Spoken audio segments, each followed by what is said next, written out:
Assalamu alaikum wa rahmatullahi wa barakatuh, and welcome to Talking Point. My name is Fahraaz Patel. We'd like to say Jazakallah to you for staying with us here on Hilaal TV channel 347 and joining us for the next 45 to 50 minutes. Now, in 2 weeks' time, a national convention will be happening in Kempton Park, the same area, of course, where the famous so many events had taken place. So it's going to be there where the national convention is going to be happening. I missed the event, but it's just come to my head.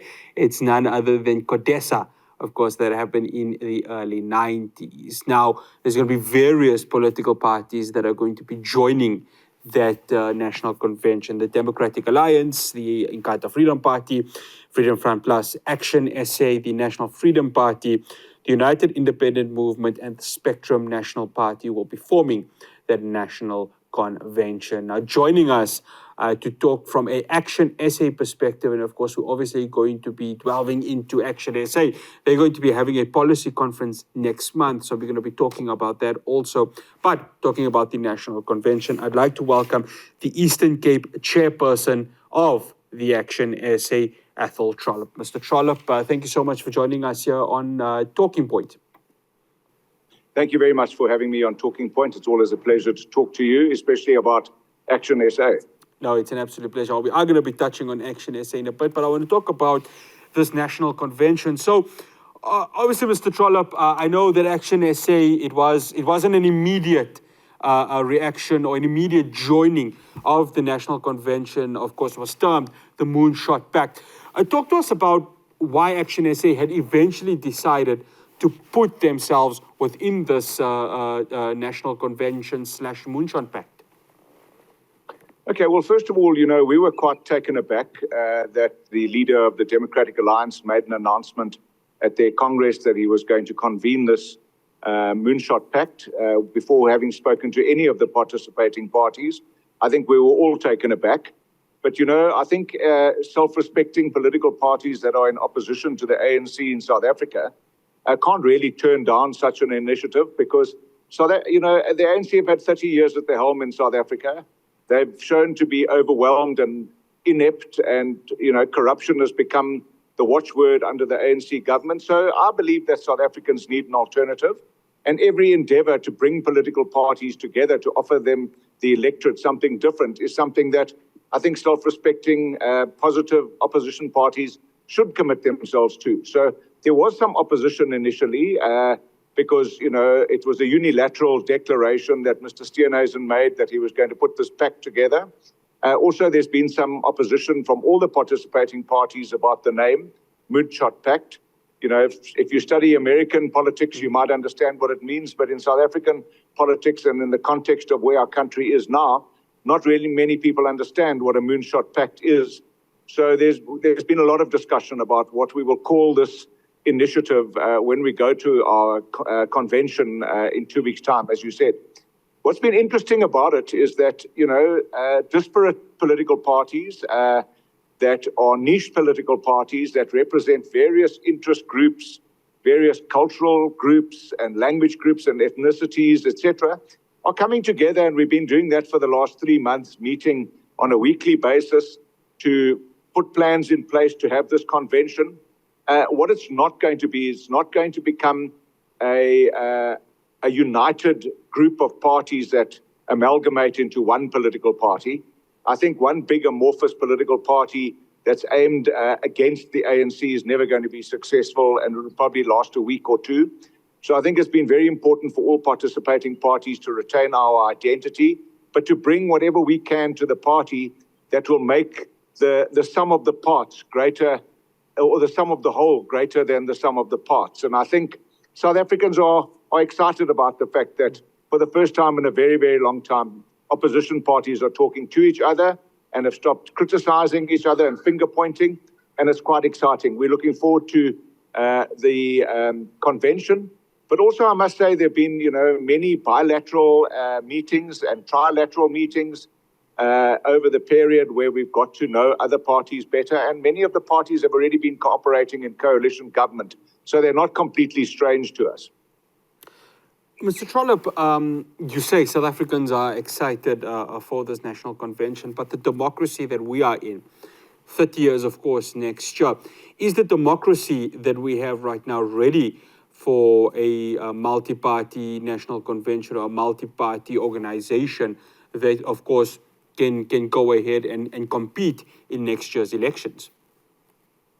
You know, I've been thinking about these coalitions a lot. I was the mayor in Nelson Mandela Bay, and I was involved in a coalition. It didn't last very long, but we were able to achieve incredible stuff in the 2 years that I was the mayor.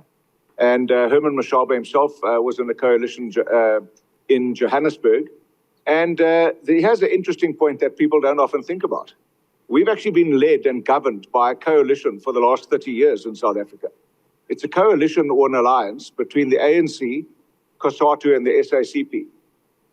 The ANC, are the dominant party, and they've become very, very corrupt. The South African Communist Party has a parasitic relationship with the ANC, and COSATU has been very destructive in the job sector and in the economy. So we've had a coalition government in South Africa for 30 years. It's not new, and it's certainly not a new phenomenon internationally.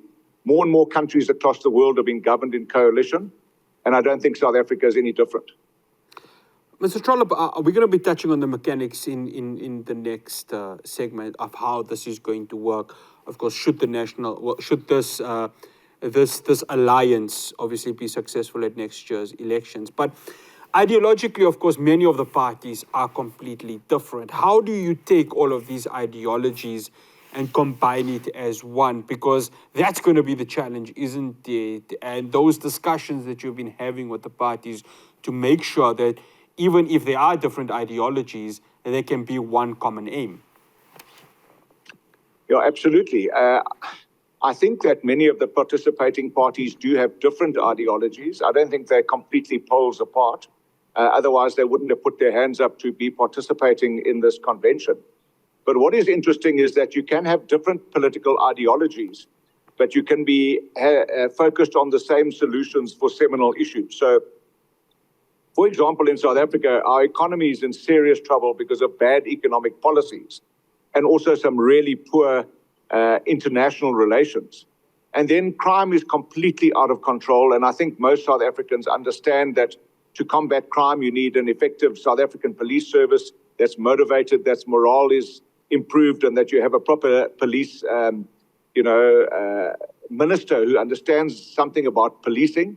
So I think you can find common ground on those kind of issues. And of course, education. Our education is a disaster, and it has systematically got worse under the ANC and Minister Motshekga. She's been the Minister of Education for nearly 15 years, and it's been a complete disgrace. So I think you can find each other on these, seminal issues that affect every single South African. Energy, for example. How do we generate enough energy to grow our economy? It doesn't matter what your political ideology is. Those issues are issues that if you really focus on finding common ground and common values about getting it fixed, you can get it fixed with any political party. Doesn't matter how wide the political ideological divide is. Mr. Trollip, before we go into the break, heading into that convention, of course, being on the same page, and I mean, it's a bouncing of the question I asked before. How was obviously ActionSA, along with the other parties, able to convince each other that being on the same page was the only way for, of course, this national convention to happen, and of course this alliance to be part and parcel of the ideologies that everyone wants to put through? Well, look, first of all, the ANC is vulnerable, more vulnerable than it's ever been before. All the signs and indications are that the ANC will drop below 50%. Obviously, all participating parties are going to do whatever they can to get as many votes that they can get as individual parties, but to push the ANC closer to 40%. That's what all this excitement is about why other political parties are coming together. And we understand that we have to get 50% plus one. And none of the political parties that are participating in this coalition or potential convention or pact, whatever you want to call it, none of them are likely to get 50% plus one to become an alternative government in 2024. So what we're doing realistically is trying to get enough support from participating parties. And ActionSA is concerned right now that we don't have 50%, potentially 50% plus one. We believe we should be extending the invitation to more political parties. And we also believe that even after this convention and after the votes are counted, that we will be able to attract some other political parties to join us to get us past the 50% plus one mark. Athol Trollip, we will continue this conversation after the break. He's the ActionSA Eastern Cape Chairperson. We are talking the national convention that is going to be happening in 2 weeks' time in Kempton Park. Do stay tuned to Talking Point.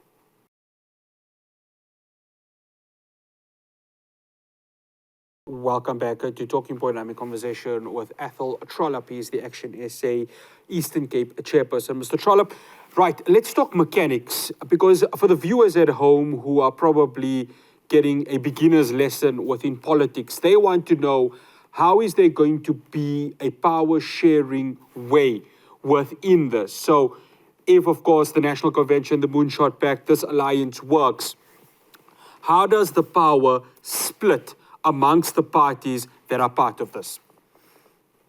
Okay, I think, Fahraaz, what's going to happen, obviously, at this convention is where we will talk about those mechanics.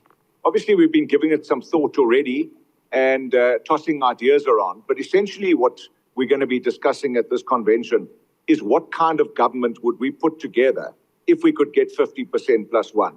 That would be the main discussion. What kind of government? Where would our priorities be? How many ministers, for example, would we have in our cabinet under a new coalition government? Will we have deputy ministers? What is the program of government? Where would the priorities be? How would we handle corruption? What will you do about a crumbling education system and safety and security in our country? And how do we select who the president will be? And how do you nominate who the best ministers are going to be? You know, if it's just simply, I've got the biggest number of votes, therefore I'm the president and I'm going to appoint the biggest number of ministers, you're not necessarily going to put the most competent cabinet together. So this is where coalition negotiations, which is essentially what this Moonshot Convention is going to be about. It's about having discussions about how we're going to sort out a new government where it isn't just about trading power and positions. Obviously, you don't only count the number of political parties and then divide up the positions and the spoils. You've also got to weigh the contribution that those parties make or bring to a coalition government. But essentially what we've seen at local government level is you have a number of political parties and small political parties with one councillor in a municipal council, and that councillor holds the key to who's going to go into government, and then they demand to be made the mayor, and they really are incompetent to be the mayor, and they don't have the support to be an effective mayor like we're seeing in Johannesburg right now, and it becomes a disaster. So we've learned a lot of lessons in coalitions in South Africa, and I hope that we'll be able to take those lessons with us to the negotiations at this convention. Mr. Trollip, you talk about, obviously, cabinet. It's quite clear that we have kind of a bloated cabinet right now. Is there probably aim to try and trim this cabinet and just have, even if it is just a minister and a deputy minister, serving within these respective cabinets? For us, there's no doubt that our cabinet is way too big. You know, if you compare the size of our country and our population, we probably have the biggest cabinet of all in the world on comparable governments. So we would look at having, you know, no more than 18 to 20 ministers. Unfortunately, President Ramaphosa has been promising the country that he will trim his cabinet for the last 6 years, and he hasn't done that. In fact, it's got bigger and bigger. And we also don't believe that for example, you need a department of basic education and a department of tertiary education. We believe one department of education is adequate. And also we're very opposed to having, you know, multiple deputy ministers in one department, and even deputy ministers. We believe they're a waste of time and certainly a massive waste of money, because the support infrastructure for a number of ministers and deputy ministers is really expensive, and it costs the taxpayers, you know, disproportionately for what they get out of it. Mr. Trollip, I want to talk about what happened on Saturday. I think both you and I saw the EFF held their 10th anniversary. They held their 10th, the 10th birthday celebration. there's a massive support for them. Now, I'm just talking about what we saw in the stadium. Over 100,000 people attended it. Now, of course, the EFF hasn't joined this national convention or this alliance as yet. I say as yet because I think both you and I know in politics, anything can happen. Is there a sense of fear from this alliance about the EFF and how well they could potentially do in the elections, just given the support that they have right now? And of course, them appealing to a certain, sector of the population where they can offer something probably the ANC can't offer. Well, look, I don't know what it is that the EFF can offer because they've been around for 10 years. They've never governed anything. They haven't won a municipality. Their performance in by-elections has been pitiful in the last year. In fact, it appears that they've reached a plateau even in the last local government election. So, what happened in Johannesburg at the F&B Stadium, was by design. The EFF threw every single cent that they had into making that stadium red and fill it, and I must say it looked impressive. What was less impressive was seeing people fighting for food at the end of it. So, I think because of the economy, the state of our economy and unemployment in this country, if you offer people food and a T-shirt, they'll fill a stadium. But one of my colleagues recently said on social media, in elections, the IEC counts votes. They don't count people in stadiums. So that's the first thing. Whatever happened there was done by design. It was a very clever move to try and show South Africans how much support they have. But when you look at the real numbers, the hard, cold numbers in by-elections, the EFF has not done well. And the most debilitating thing for them is that they don't govern anywhere, and they don't govern. If they don't govern, they can't show what they can do in government. So it's all talk. We haven't invited the EFF to this convention to talk about a future after the ANC, specifically because we have absolutely nothing in common with the EFF. Now, let me remind you, Fahraaz, that when I was the mayor in Nelson Mandela Bay, we had an agreement. We weren't in a coalition with the EFF, but we had a cooperation agreement.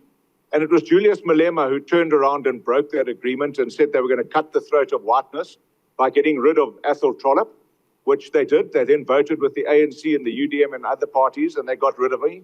That wasn't without, the support of one of my own colleagues, which is what's been happening in politics in South Africa recently. The ANC, there's the notorious pala dollars that were kept in a sofa, and the EFF don't declare any money, don't declare receiving any money to the powers that be in Parliament or to SARS. Yet to fill a stadium like that with that number of people, you have to collect money, but they don't declare it. So it's all undeclared, and I can only call it dirty money because clean money is kept in a safe or in a bank. Dirty money is kept in the sofa, and undeclared money is also dirty money. So there's a lot of dirty money going around in South African politics, and we don't want to be part of it. And the EFF and the ANC are masters at it, and let them get on with it and see how they can do in the forthcoming election. You talk of EFF and ANC. A lot of political analysts, and again, this is just speculation, are talking about the possibility of a ANC-EFF coalition for the national government. Is that one of the aims that the alliance wants to try and make sure from their perspective, does not happen? I've seen, obviously, DA leader John Steenhuisen reiterate about the EFF and ANC, and I quote in the words that he said, the unholy alliance. So is that one of the challenges that this alliance of, obviously, the convention would want to try and make sure it does not happen? Well, first of all, we in ActionSA don't obsess about the EFF, and I don't believe in life or in politics you can be successful by fearing something. Fear either immobilizes you or galvanizes you. And we don't fear the EFF. We can't control what they get at the polls. All we can control is what we get at the polls. And we plan to grow our party significantly and become the second biggest party in South Africa in 2024. That's our objective. And I think if you consider what we've done since ActionSA came into being just less than 3 years ago, in the last election in 2021, we weren't even a year old. And we were able to get 550,000 votes, which makes us, I think, the fifth or sixth biggest party in South Africa, just after the Freedom Front Plus, who contested hundreds of municipalities. And now, since then, we have 9 chairpersons in all 9 provinces, building structures, building infrastructure, signing up members, having activists on the ground. So we believe that we're going to have a very, very big impact, a profound impact, in fact, in politics in South Africa. We're the 3rd biggest party in Gauteng, where the EFF, they make a lot of noise in Gauteng, but they're behind us after the 2021 elections. And we've just been growing. And the interesting thing is, there are a number of political parties in our convention, for example, the IFP, the Freedom Front Plus, and ActionSA. We've been growing systematically over the last, since the last election. And we've been performing well in by-elections and taking, votes away from the ANC. So that's been very, very encouraging for us. And we believe we're going to take that momentum into 2024, and it'll be a big boost for the convention-packed participants. After the break, I continue my conversation with Athol Trollip. We're going to be touching on coalition governments and, of course, how it has been so far within South Africa and what change can the convention bring to it heading into a national elections. To stay tuned.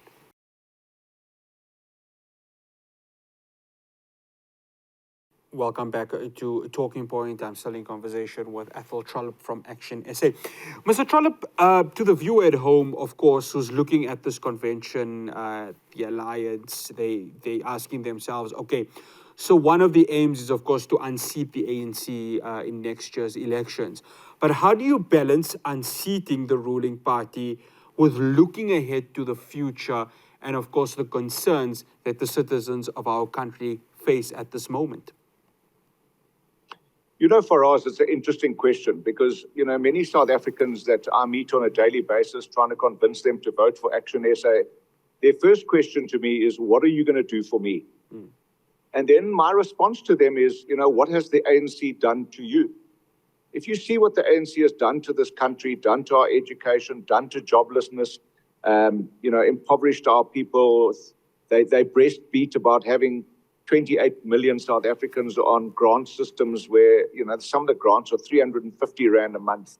It's an embarrassment and it's an indictment on the government. So essentially, what we're offering South Africans is that we're offering them something completely different, a break from the past. Now, interestingly enough, if you look at the history of South Africa over the last 100 years, the first 50 years were dominated by a sort of colonial English-orientated government, and then dominated by an Afrikaans-speaking government, and now dominated by a black African nationalist government. And the world over has shown that coalition governments are about bringing many parties together that represent many interest groups. And then the real challenge is to find where the median is of what it is required of a decent government to look after the interest of a country. Because a government is supposed to facilitate economic growth. A government is supposed to facilitate job creation, not to give jobs away like Panyaza Lesufi is doing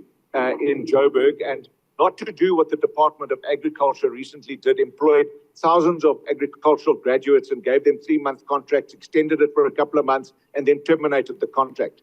There's nothing worse than that. And if I can give you another illustration, this issue with load shedding or going from having a job to no job. When you improve your life and you find a job and you get a steady job and you can start planning for your family and to provide for your family, and you get accustomed to having electricity and you flick a switch on the wall to illuminate your house, it's real progress. But once you lose your job and you can no longer illuminate your house by flicking a switch on the wall and you've got to go back to using a candle, it's very debilitating. And it's undignified as well. And that's what we're finding in this country, is that people are living in very undignified circumstances. Many have lost their jobs. They're hopeless. They live in horrendous twilight existences, many on the outskirts of cities. And we really need to address that. So we in ActionSA believe that you can't be colorblind about the realities of living in South Africa, and neither can you be blind about the historical realities of what South Africans have had to go through. So we have to address those things. We have to be non-racial, but I believe you can only be non-racial if you accept and respect that we are a multiracial country. We're a multicultural, multilingual country. And if you can accept and respect that, which the EFF, for example, does not respect, we respect that intimately. And if you can do that, then you can become non-racial. The EFF can never describe itself as a non-racial organization. It's a racist organization that promotes division and racial hate. And the ANC have been very good at doing that and polarizing society as well. So we need to heal that. We need to bring South Africans together. We need to respect each other. And we need to work cheek by jowl and shoulder to shoulder to fix the issues that challenge our country. And I believe that our country still has enormous potential, but we need to break down the barriers that are polarizing us and making South Africans angry with each other. Mr. Trollip, I want to talk coalition governments now. Of course, you in your previous role as the Nelson Mandela Bay Mayor experienced probably a darker side of the coalitions. Now, when we present that to citizens from us as the media and, of course, yourself as politicians, they look at it and say, wow, coalition governments doesn't really look like something we would like to see. How can this convention change that perception?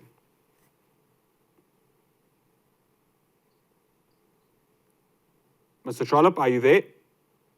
I'm here. Yeah. Yes, I'm here. I don't know if you got my question. My question was obviously no. A lot of the citizens have seen the darker side of coalitions. I want to ask you, how does this convention change that perception? Look, I think the discussions that we've had so far, and I mean, the convention hasn't happened yet, so I can't predict whether it's going to have a seismic shift. But what I do know is that the more you do things, the better you get at them. And we've been trialing coalitions in South Africa since, 2016 predominantly, but there were some coalitions before 2016.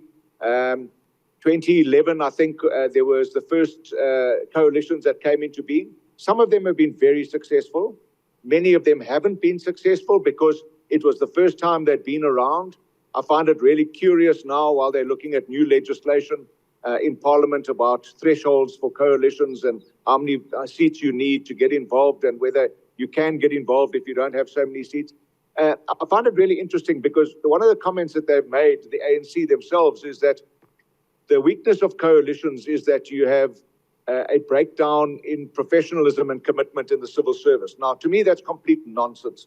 I experienced in Nelson Mandela Bay, where we went from being the second worst metro to the second best in 1 year, we were able to achieve that with the officialdom that was there. They were primarily ANC appointed people. They were cadres that had been deployed by the ANC. But if you treat, professional officials in government, if you treat them professionally and allow them to be professional and do their job without political meddling, it's surprising what they can achieve. So I believe that South Africans are better working together than being divided. And I believe that coalitions are probably one of the best ways of bringing South Africans together. Different political parties and people from the officialdom that might never have worked with particular parties and have certain ideas about them. Once they work with them and see that the people really want to fix South Africa and deal with the service delivery issues, they rise to the occasion. So my experience, yes, it was disappointing that, I was removed as the mayor and that our coalition was brought to its knees. And as I said earlier, it would never have happened if one of our own DA councillors had not abstained. And he was bought. He was bought for R1 million not to vote in a vote of no confidence, and that brought our government down. So that goes back to the fact that if you have one-party parties or individuals that are up for sale, they can bring a whole government down. So we believe we've got to be very careful of individuals or political parties that believe that they are the kingmakers or that they hold the golden key. Because if you go into a coalition with people like that, they can inevitably even lock you up in the room with that golden key and you can't get out, or they can simply take the key away. So you need to find some common ground and get a proper balance in a coalition. And if you can do that, and you've had proper preparation, because that's been one of the weaknesses in coalitions in South Africa. After an election, you've only got 14 days to put a coalition government together, and it's not enough time to talk and negotiate. So these negotiations that we're having now, almost a year before the elections is really good. It's innovative, and it's something that will set us on a path to understanding exactly what it is that we're going to do once the votes have been counted. And once we believe that we count the votes and we have enough to put a government together, we would have covered all of that ground so that we can do that effectively and efficiently within the 14 days after the election that is permitted to do that. Mr. Trollip, before we go to the break, I'm going to move away from coalition governments and that. I just wanted to get ActionSA's comment. Yesterday, DA leader John Steenhuisen said that he's going to be writing to the UN over claims, over the chant of Julius Malema saying, kill the boer, kill the farmer. I just want to get ActionSA's take on this. And of course, what is their view with regards to this, especially now in a society where it's so vulnerable at this moment? Well, first of all, good luck to the DA doing that, taking it to the international court. Secondly, AfriForum took Julius Malema to court, and the HRC has looked at that chant and found it not to be hate speech. The court has made a ruling, but it's been taken on appeal. So it's going to be interesting to see what the appeal court says about it, especially in light of what happened last week. But what we're going to do as ActionSA is we're going to sell to South Africans and voters in South Africa a future of unity, a future of cooperation, not a future of division and racial hatred. And we believe that's the best way to counter the madness that Julius Malema is propagating. Hatred has never grown anything in the world. It's never achieved any success. And we believe in South Africa as ActionSA, we've got a much better offer than the madness that he spewed at FNB Stadium on Saturday. After the break, I continue my conversation with Athol Trollip. We're going to be talking strictly ActionSA and, of course, the party, who, of course, is at this very moment 3 years old, and the strides they made in local government, and of course the strides that they're looking to make come the national elections. Do stay tuned.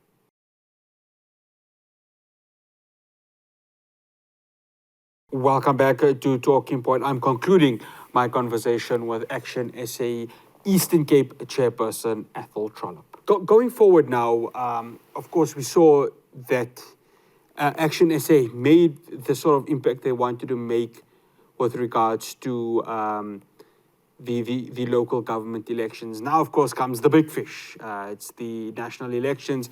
It's the first time you as a party are going to be contesting nationally. What lessons have you learned from the local government elections that you want to take forward to, of course, the national elections? The most important lesson is that you can't contest effectively in elections if you don't have activists and people on the ground. So we've been focusing in the last 2.5 years as a party to build structures so that we've got people at every voting station and that we've got activists looking out for the interest of ActionSA people.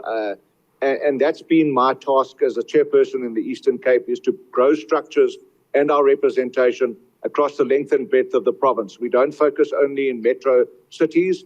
Our very first branch that we launched in the Eastern Cape was in a place called Ngobo in the middle of the Transkei, followed by Bizana. And now we've got branches in Buffalo City, Nelson Mandela Bay, Chris Hani District, Sterkspruit, Bizana, Matatiele, Mthatha, everywhere. We have branches and representation. And on a daily basis, we go out onto the streets to recruit people who are hungry for change and who are disillusioned. And many of those people have never been involved in politics. Our biggest challenge, and I think all political parties are focusing very heavily on that, is that 20 million registered voters did not vote in the last election, which means that they are in the political wilderness. They are not voting for the parties they voted before, and most of those are former ANC voters. We need to mobilize those voters and give them hope, that a vote for ActionSA will improve their lot in life. And that's catching on. Herman Mashaba is an inspirational leader. We believe that we've got something to offer South Africa, and our hands are clean. We haven't been involved in any kind of scandals or corruption or anything like that. So it's exciting, and time will tell, whether South Africans are ready for real change, but we believe that we offer them real change. Talking about real change, the real change has to be, of course, convincing the voter that he or she needs to go to the nearest station to vote. How concerning is it, and you've mentioned it, of course, that so many South Africans just feel a resentment to go ahead and vote? I'm not surprised. I'm not surprised that South Africans feel like that about, especially because of what our politicians have become and how corrupt they are. But you know what? The irony of what happened at the FNB Stadium on Saturday and the counter to that is that mobilizes people to go out and vote. People despise the display that was put on by Julius Malema and his people in the EFF. And I believe that that's going to galvanize voters to go out in the polls in unprecedented numbers to vote for a South Africa that isn't racially divided and that isn't going to be flushed down the toilet because of failed socialist and communist ideals. Mr. Trollip, when you look at public sentiment, when you look at the current electorate at this moment, voter confidence within the ANC seems to be dropping. Would you say this is the perfect time for ActionSA and, of course, this national convention to pounce on what is currently happening at this moment? Look, it is, and I think essentially that's why this party was born. The electorate informed us through the People's Dialogue that they wanted something new. But the ANC is irredeemable. Even the president of the ANC can't fix it from within. He promised all sorts of reforms, and we've seen no reforms under Cyril Ramaphosa. So some political parties are even talking about going into coalitions with the ANC, whether it's the EFF or the DA. We believe that a grand coalition between the DA and the ANC would be as disastrous as a coalition between the ANC and the EFF, because the ANC is the problem. And we in ActionSA say that we cannot go into a coalition to fix something with the very people that broke it. So each day where another story is exposed about ANC excesses and their theft and their corruption and their maladministration and things like the Guyani water project that are 9 years in the making and billions of rands have been squandered and lost, those kind of things just galvanize voters to vote for change. And I believe that 2024 is going to be a watershed election and that South Africans are going to vote for change in unprecedented numbers, and we will have a new government in South Africa, and ActionSA will be part of that government. Looking ahead to that national convention, Mr. Trollip, what are the aims, and I'm going to talk from an ActionSA perspective, that when you walk out of that conference center in Kempton Park, that you walk out with an aim of whatever it is and whatever ambitions are set out by yourself as the ActionSA and the rest of the parties going forward? Look, I think the ideal would be that after those 2 days of negotiations, that we would be able to walk out there with a blueprint that we could implement after the votes have been counted. You can't establish a coalition before an election. You can only do that after the election and once you've counted the votes. But you can draw up a blueprint that says, this is the formula that we're going to use, and this is the kind of government that we will put into place if we can get enough support to do that. So I believe that if we can do that and we can treat each other with maturity and respect and put South Africans first and not be, troubled by egos and self-interest, I think South Africa will be much the better for the days that we spend in this convention discussing the future of South Africa. Mr. Trollip, we'd like to say thank you so much for joining us here on Talking Point, and all the best ahead of that convention. Thank you very much, Fahraaz. That is Athol Trollip. He is the ActionSA Chairperson for the Eastern Cape Province. Well, wait to see what will happen. Of course, that conference will be happening in 2 weeks' time in Kempton Park. Various political parties coming together to, of course, discuss their aims and taking it forward to the polls come next year. That's all we have for you here on Talking Point. From myself, Fahraaz Patel, and the rest of the team, I'll see you for Hilaal Live tomorrow from 6:30. Assalamu alaikum wa rahmatullahi.